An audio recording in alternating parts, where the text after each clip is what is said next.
오늘은 출애굽기 강의 쉬운 한 번째 시간인데요. 말씀 안에 말씀 따라 라는 제목으로 말씀을 나누겠는데, 출애굽기 강의 마지막으로 오늘 시간을 잡았습니다. 지난주에 34장을 보더니 왜 건너뛰어서 40장을 보느냐, 뭐 이런 생각이 드셨을 것 같습니다. 근데 35장에서 39장까지를 읽어보시면 어떤 내용이 나오냐면요, 앞에서 하나님께서 모세에게 성막을 지어라 라고 구체적인 이것은 이렇게 만들고 이것은 이렇게 만들고 이런 사이즈로 이런 재료로 만들라고 하신 그 명령이 그대로 바둑에서 복기하듯이 그대로 이스라엘 백성들이 준비하는 과정을 적고 있습니다. 거의 그냥 컨트롤 C, 컨트롤 V 한 거 같은 내용이 35장부터 39장에 나오고 있습니다. 근데 그것을 이제 가지고 하나님 앞에 모세가 가지고 나와 이스라엘 백성과 함께 이제 성막을 완성해 가는 게 오늘 40장의 내용이죠. 만들어 놓은 걸 어디다 배치하고 거기에 어떻게 덮고 어떻게 기둥을 세우고 뭐 이런 내용이 40장에 지금 우리가 읽은 말씀인 겁니다. 근데 오늘 40장에서 가장 많이 반복되는 표현이 있습니다. 느끼셨나요? 이렇게 빨리 떠오르지 않는 것도 제 탓이 아님을 말씀드립니다. 하만 특세주의이기 때문에. 어떤 표현이 계속 반복되면 여호와께서 모세에게 명령하신 대로 되니라 입니다. 성막을 완성하는 것, 하나님이 이스라엘 백성 가운데 임재하여 계시기 위하여 하나님이 만들라고 하신 성막, 그것에 만들어지는 과정 또한 여호와께서 모세에게 명령하신 대로 되니라. 다시 말하면 이스라엘 백성의 입장에서 생각해 보면요, 그들이 하나님이 명령하신 대로 순종했음을 말씀해 주고 있습니다. 또 다른 표현을 해보면 성막은 반드시 하나님이 명령하신 대로 만들어야만 합니다. 하나님이 명령하신 크기, 하나님이 명령하신 모양, 하나님이 명령하신 순서대로 만들어야만 그곳에 하나님이 임재하시겠다고 모세에게 말씀하신 거죠. 그리고 그것에 순종한 이스라엘 백성들이 하나님의 명령대로 성막을 만들었습니다. 첫 번째 질문이 이거인 것 같아요. 성막을요, 하나님이 명령하신 대로, 말씀하신 대로 짓는 것이 왜 중요할까요? 순서가 조금 바뀌면 안 될까요? 약간 그 당시에 정밀한 어떤 기계가 없을 때인데 부살렐과 오홀리압이 뭔가 깎아 만들다가 한 1mm나 1cm 오차가 있으면 치사하게 하나님 그거 가지고 야, 안 받아, 꺼져, 이렇게 할까요? 어떻게 생각하세요? 왜 하나님이 명령하신 대로 지어야만 하는 걸까요? 성막이란 이스라엘 백성들에게 하나님의 임재의 장소입니다. 하나님이 그들과 함께 하신다라고 하는 것을 시각적으로 보여주는 약속의 장소죠.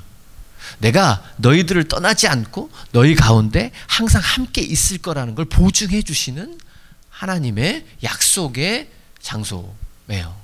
왜냐하면 앞전에 출애굽 강의를 이렇게 하면서 성막에 관한 말씀이 처음 등장했을 때 우리가 그것을 좀 살펴봤는데, 성막이라고 하는 것이 없다면 그럼 하나님은 이스라엘 백성들에게 함께 할 수 없나요? 없었을까요?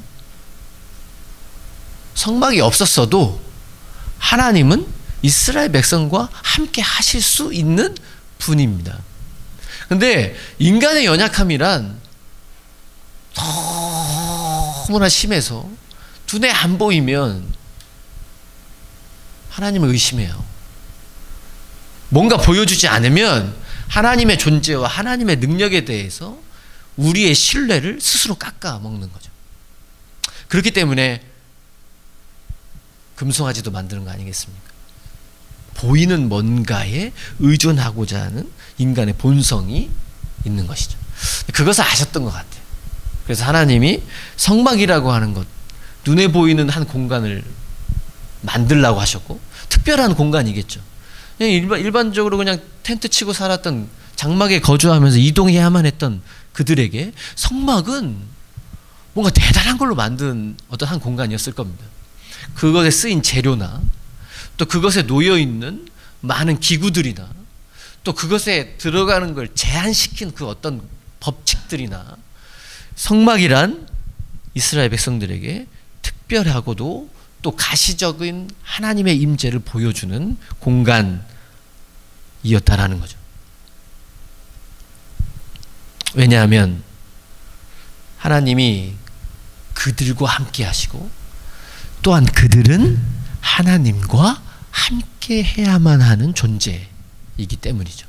하나님의 백성이기 때문입니다. 하나님의 말씀대로 만들어졌을 때, 하나님의 명령대로 창조됐을 때,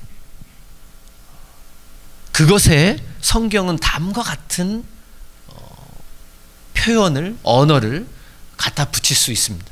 온전하다, 완전하다. 어디로 돌아가서 우리가 생각해 볼 수 있냐면 창세기 1장에 나오는 이 창조 기사를 한번 생각해 보시면 좋을 것 같아요. 하나님이 이 우주 만물을 창조하셨습니다. 믿으시죠? 믿으시죠? 네. 뜬금없이 믿으시죠 하면 졸고 있다는 뜻입니다. 창세기 1장에 보면 이 세상을 만드실 때 하나님 무엇으로 창조하셨다라고 말씀하죠? 네. 하나님의 말씀으로 창조하셨다라고 성경에 기록되어 있습니다. 근데 그 창조된 피조 세계들, 하나님이 무엇을 만드시고 또 무엇을 만드시고 만드신 이후에 하나님의 반응은 뭐였어요? 네? 네. 곳곳에서 일어나라고 말씀합니다. 보시기에 좋았더라 라고 말씀하죠.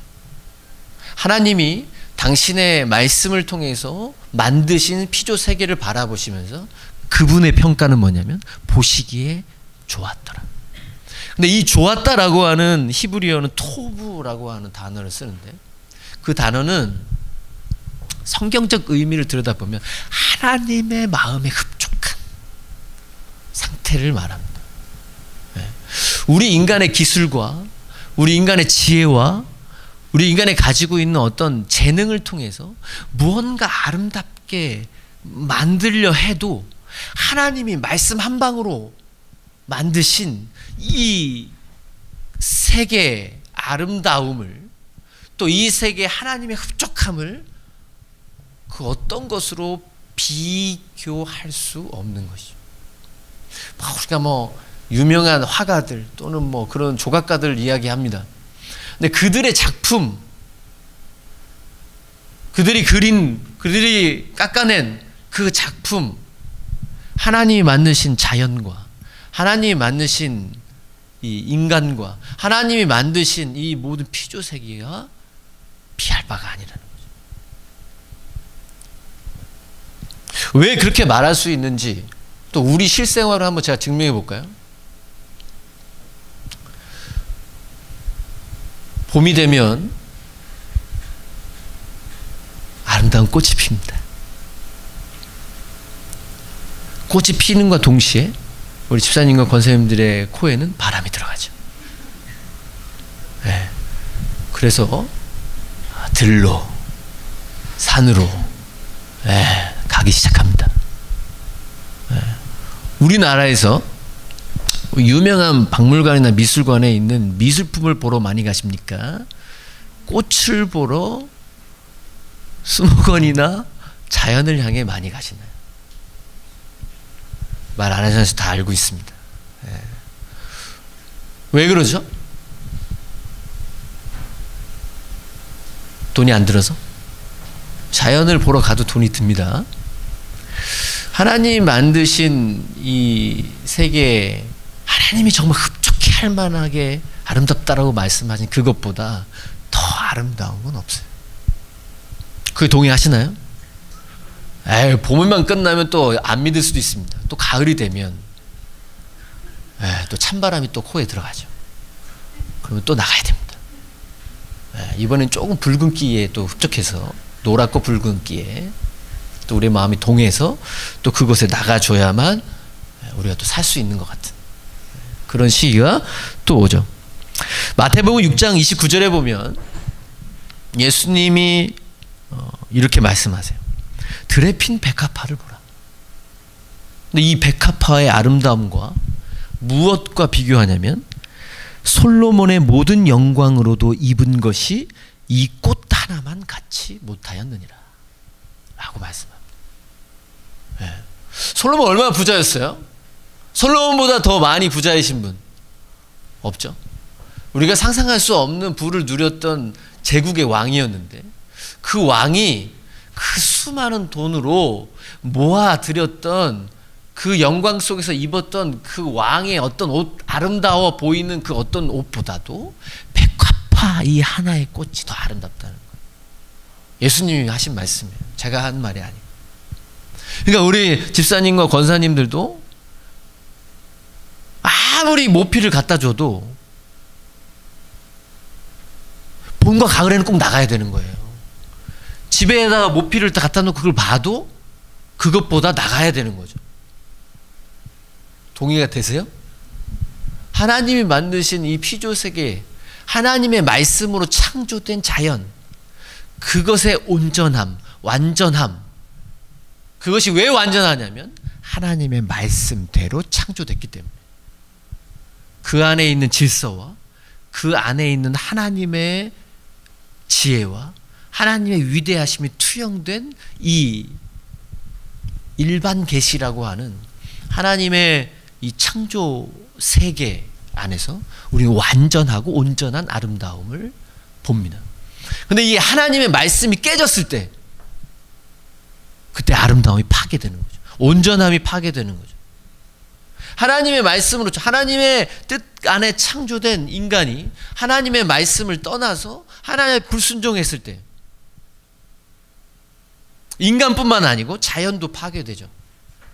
그래서 자연스럽게 인간을 위하여 이 결실을 냈던 땅이 땀 흘려 경작하지 않으면 열매를 얻을 수 없게끔 하나님이 만들어 버리셨습니다.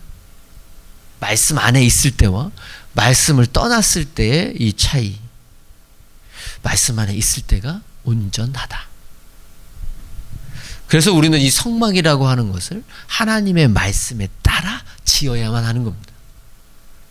완전한 하나님이 완전한 하나님의 말씀 안에서 당신을 계시하시고 그곳에서 이스라엘 백성과 만나기를 원하셨다는 거죠. 그래서 성막은요, 말씀에 따라 지어지는 게 중요해요. 비슷한 모습을 하나님의 말씀을 따라서가 아닌 인간의 지혜를 따라 지었다면 하나님은 그곳에 임재하실 수가 없다는 겁니다.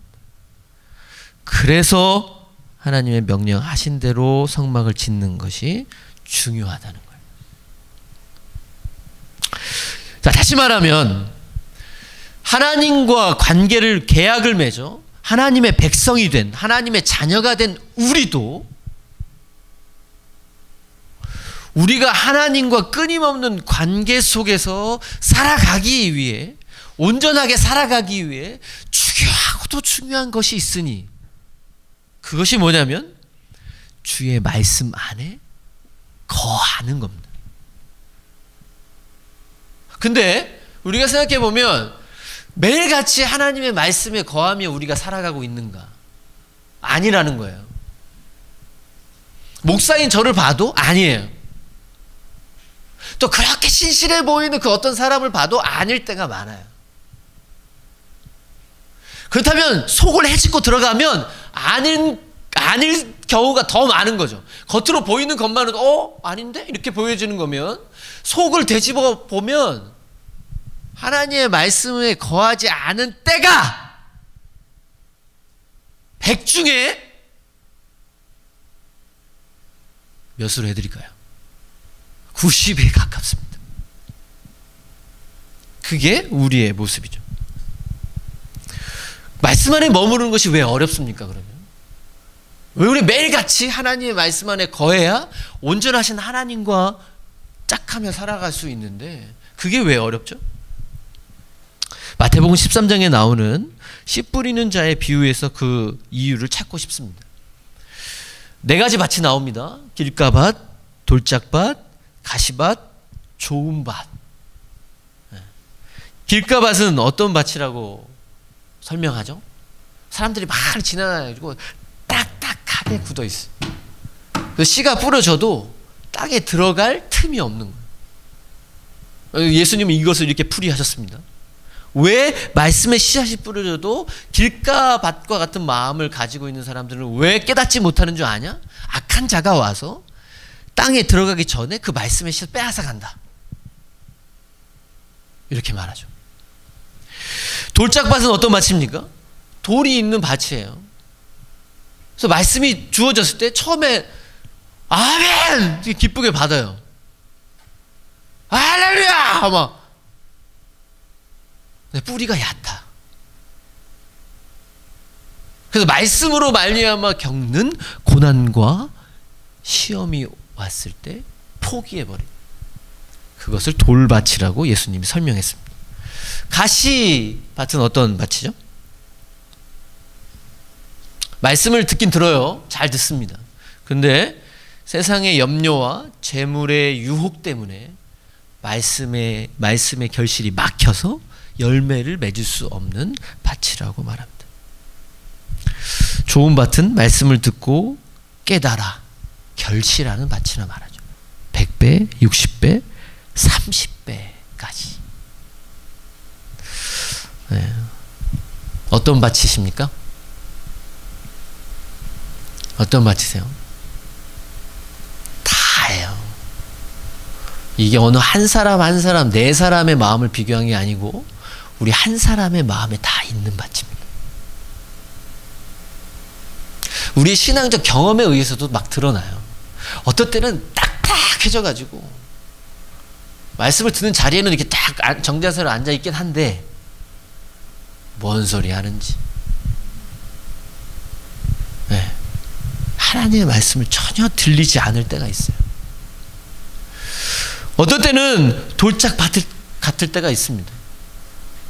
깨달음이 오는 것 같아요. 아멘 할렐루야 하지만 이 말씀을 지켜 살아가고자 할 때 우리에게 주어지는 시험과 고난, 에이씨,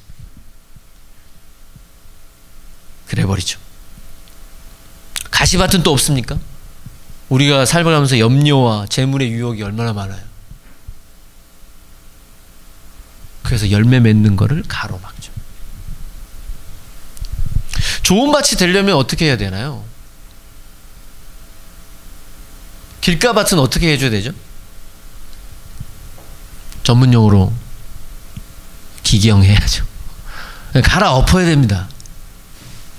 딱딱해진 이 표면을 갈아엎어야 거기에 씨가 뿌리를 내릴 수 있는 거죠. 돌밭은요? 골라내야죠. 네. 골라내야 돼요. 돌을. 좋은 밭은, 가시밭은요? 가시를 뽑아줘야죠. 가시덤불을 뽑아줘야죠. 누가 하는 겁니까? 농부이신 하나님이 해주셔야 되죠. 농부이신 하나님이 기경하셔야 되고, 농부이신 하나님이 돌을 제거해 주셔야 되고, 농부이신 하나님이 이미 우리 안에 있는 가시, 그 아픈 가시를 뽑아 주셔야 좋은 밭이 될 수 있는 것이죠. 성령 하나님이 우리의 마음을 갈아엎으셔야 됩니다.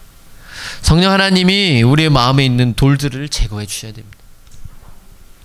성령 하나님이 우리 안에 있는 염려와 유혹이라고 하는 이 가시들을 제거해 주셔야만 우리가 말씀을 듣고 깨달아 열매를 맺을 수 있습니다. 깨닫는다는 것, 열매를 맺는다는 건 오늘 여기서 말씀 안에 거하며 사는 거예요. 많이 듣는다. 그거 되게 중요하죠.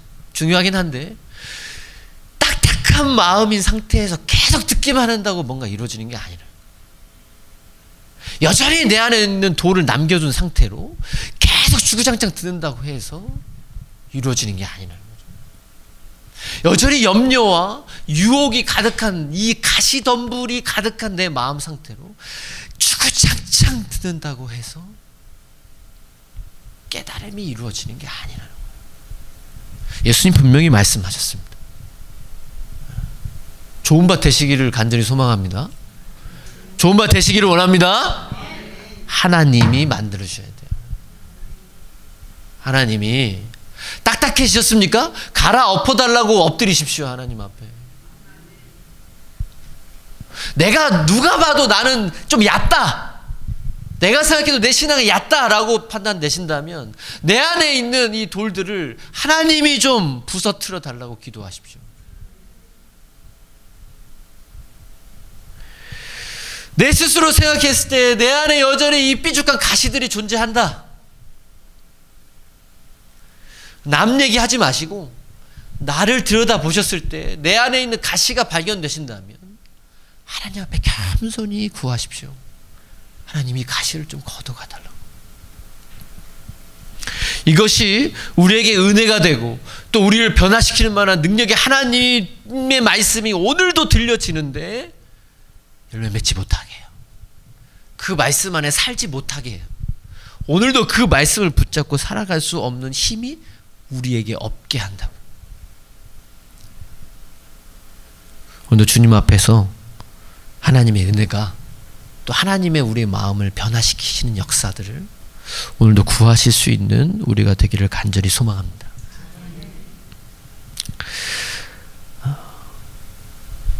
근데 하나님은 우리가 오늘도 우리의 삶 속에 하나님의 말씀 안에 살아가게 하기 위해서 하나님이 주시는 훈련이 있습니다.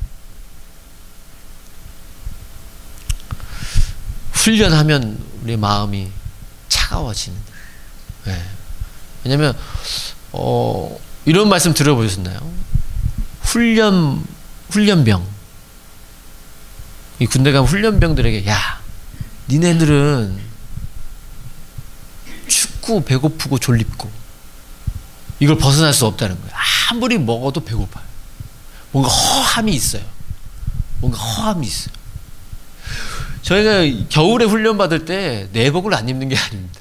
내복을 안 입으면 군법을 어기는 거기 때문에 잡혀갈 수 있습니다. 기합도 받아야 되고.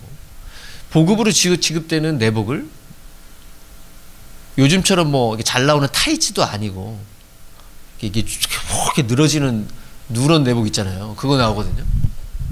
그거 폼 안 나지만 입어야 됩니다. 아무리 껴입어도 추워요. 막 내피를 2개 막 입고 몸이 거의 이렇게 이 상태에서 훈련을 받는데도 추워요. 잠을 안 재우는 게 아닙니다. 훈련병 잠을 재워요. 의무적으로 법에 의해서 평균 6시간에서 7시간을 재우게끔 돼 있습니다. 그보다 적게 재우면 이것도 군법을 어기는 거기 때문에 그렇게 기합 준 사람은 고발되면 잡혀갈 수 있습니다.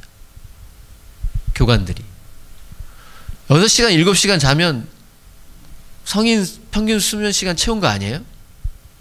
예. 네.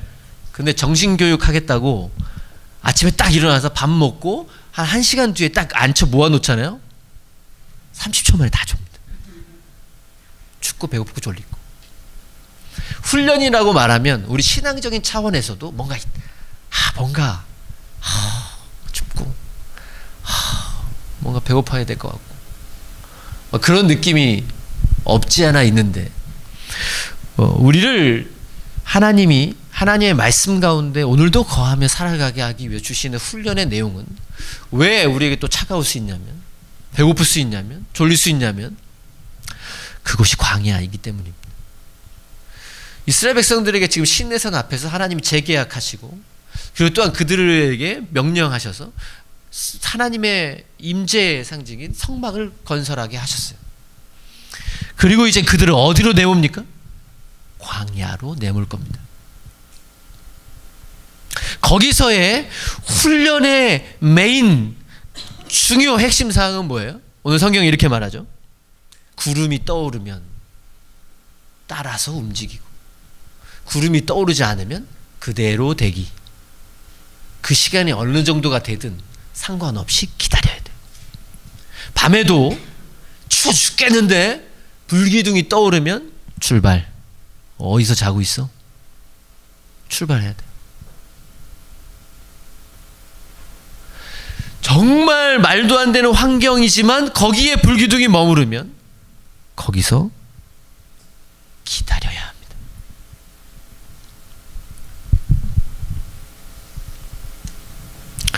하나님의 입장에서는요, 하나님의 관점에서는 이 구름 기둥과 불기둥이 이스라엘 백성을 보호하시고 또한 이스라엘 백성을 인도하시는 위대한 은혜의 수단이지만, 이스라엘 백성들의 관점에서 구름 기둥과 불기둥은 광야 가운데 하나님의 말씀에 순종해야만 하는 그 훈련의 도구라는 거죠. 우리에게 하나님의 말씀이라고 하는 건, 주신 이 계시의 기록의 말씀이라고 하는 건, 하나님의 입장에서는 우리를 인도하시고 하나님 안에 거하게 하기 위한 보호의 도구일 수 있지만, 우리에게는 하나님의 인도하심과 하나님의 뜻에 순종하게 하시는 훈련의 도구라는 거예요. 어떤 훈련이겠습니까? 이제 광야, 길을 모르는 그곳에서, 얼마나 있어야 할지 모르는 그 광야에서 그들은 세 가지 훈련을 받아야만 했습니다. 첫 번째, 목적지에 대한 훈련입니다.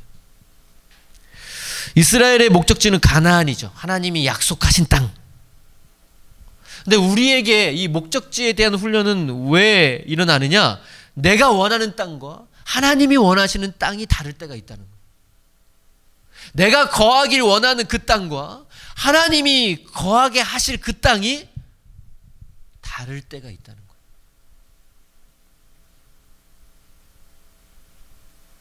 주님이 원하시는 그곳에 내가 있기를 원합니다 라고 우리가 말은 잘하지만, 그 순종이 어려울 때가 참 많아요. 뭐 여러 가지 생각할 필요 없이요, 우리 교회 공동체 안에서도 마찬가지죠. 뭔가 바뀌고 변경하려 할 때 우리의 마음이 쉽게 네 그러겠습니다, 이게 잘 안 되죠. 왜? 내가 원하는 것과 교회가 또는 하나님이 원하시는 게 다를 때가 많거든요. 하나님이 원하시는 곳, 그곳에 있게 하시는 하나님의 훈련이 우리의 광야 가운데 있다는 겁니다. 두 번째 훈련은 내용이 뭐냐면 방향에 대한 훈련입니다. 저쪽으로 가면 길이 좀 넓고 좀 빨리 갈 수 있을 것 같은데, 하나님은 예수님의 입을 빌어서 좁은 길을 택하라고 말씀하기도 하고, 막 돌아가는 길로 이스라엘 백성을 또 확 이 성경의 기록에 의해 돌리셨습니다. 금방 갈 거를 돌아가게 하셨어요. 그러니까 우리가 생각하는 방향과 하나님이 생각하는 방향이 다를 때가 있어요. 근데 그곳에서도 하나님께 순종하게 하시는 훈련을 한다는 거예요.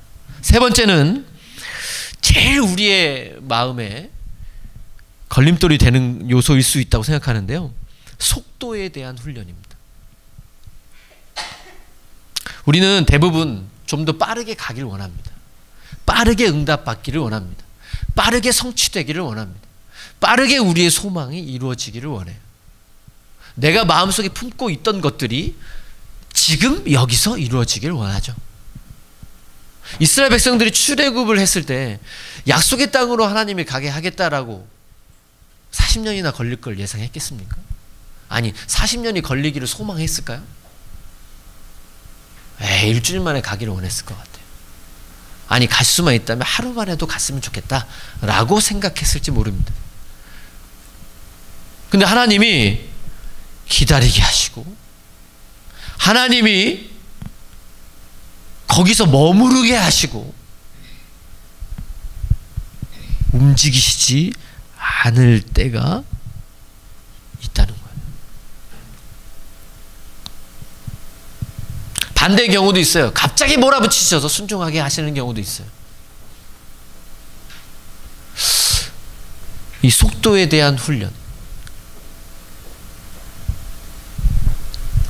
성격이 급하신 분들은 1차적으로 하나님이 내게 기다리게 하시는 훈련을 많이 할 거다.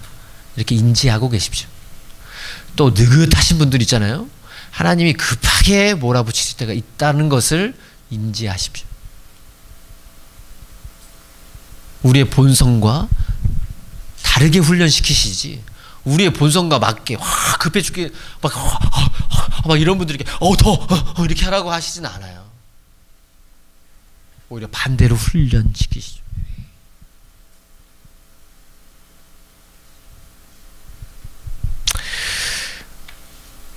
오늘 하나님이 주시는 광야에서의 순종의 훈련, 핵심은 뭡니까? 핵심은 뭔가요? 하나님이 계신 곳이 우리의 목적지입니다. 하나님이 인도하시는 방향이 최선의 방향입니다. 하나님의 속도가 가장 적절한 속도입니다. 그걸 인정할 수 있겠냐는 거예요. 우리 계속 반복하지만 이스라엘 백성들도 계속 실수했죠. 하나님의 지혜가 가장 지혜롭다 알긴 알아요. 하나님의 뜻이 가장 선하다 알긴 알아요.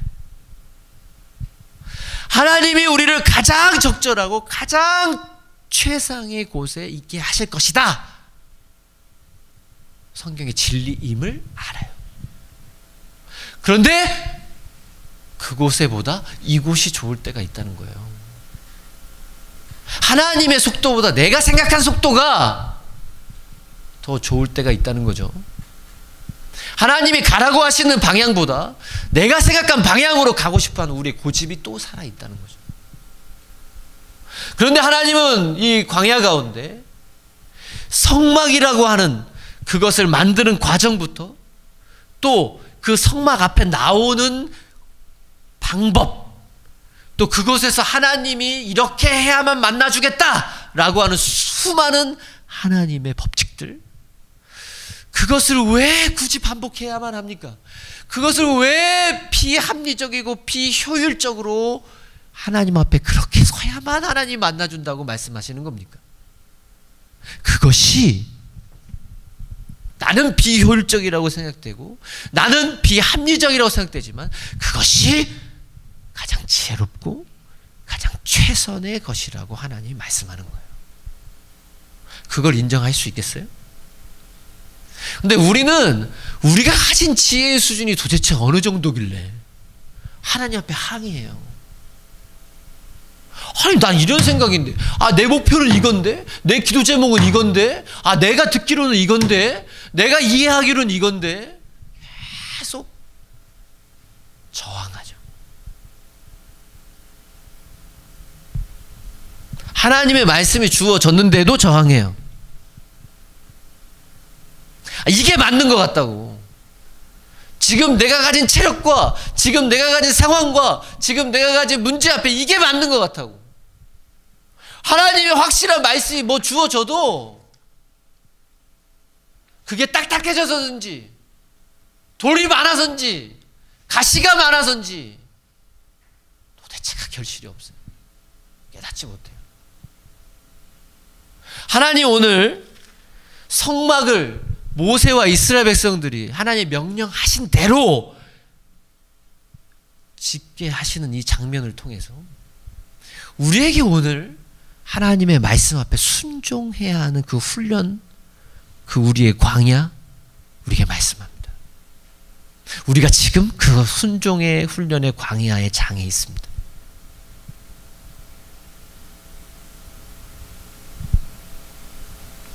꼭 승리하실 수 있기를 축복합니다. 어려울 겁니다. 꼭 승리하십시오. 근데 하나님이 하십니다. 또 하나님이 하실 수 있습니다. 끝까지 고집만 안 하면 됩니다. 끝까지 붙잡고만 있지 않으면 됩니다. 하나님은 우리의 생각을 뛰어넘은 능력의 하나님이신 거 아시잖아요. 하나님의 지혜는 우리의 지혜 수준으로 가늠할 수도 없는 그 위대한 분이신 거 인정하시죠? 그러면 하나님의 말씀과 하나님의 인도와 하나님의 역사 앞에 우리가 드려야 할 것은 순종밖에 더 있겠습니까?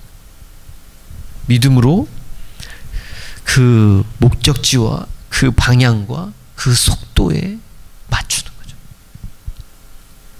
거기에 있고 그곳으로 가고 그 방향으로 가고 하나님의 발자취를 따라야죠.